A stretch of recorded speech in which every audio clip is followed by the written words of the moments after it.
पुढची बातमी पाहूयात। मुख्यमंत्री देवेंद्र फडणवीसांच्या टपल्या टिचक्या गांभीर्याने घेत नाहीत। फडणवीसांनी उद्धव ठाकरेंना दिलेल्या ऑफरवर खासदार संजय राऊतांनी हे वक्तव्य केले। शिंदेंना मांडीवर घेऊन बसायला पाहिजे होतं का, असा सवाल सुद्धा त्यांनी फोटो सेशन वेळी झालेल्या फोटोवरून विचारलेला आहे। फोटो सेशन वेळी ठाकरेंनी शिंदेंना टाळल्यावरून राऊतांनी प्रतिक्रिया दिली। आपले जे देवेंद्र फडणवीस आहेत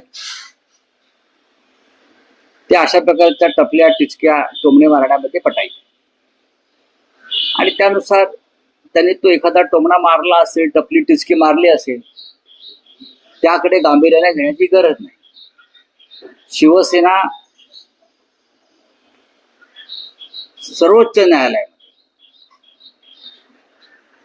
शिवसेना हे नाव आणि चिन्ह या संदर्भात एक लढा देते आणि आम्हाला खात्री आहे की न्यायालयामध्ये आम्हाला न्याय मिळेल।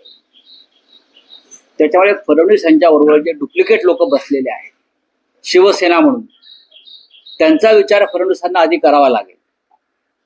आपल्या बरोबर डुप्लिकेट ठेवायची की असली ठेवायची?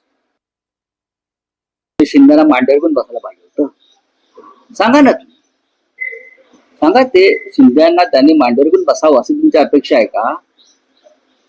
काय उद्धव ठाकरे एक स्वाभिमानी नेते आहेत, ज्यांनी शिवसेनेच्या पाठीत गद्दारी केली, ज्यांनी एक डुप्लिकेट शिवसेना स्थापन करून, जसे पेशवे काळामध्ये तोतये होते सदाशिवराव भाऊ डुप्लिकेट, आणि ते पेशवाईत आले डुप्लिकेट सदाशिव भाऊ, तसंच आहे, डुप्लिकेट आहेत ना हे सगळे, तोतये लोक आहेत हे सगळे। त्यांच्याबरोबर काय हस्तांदोलन करायचं महाराष्ट्राला आवडलं नसतं।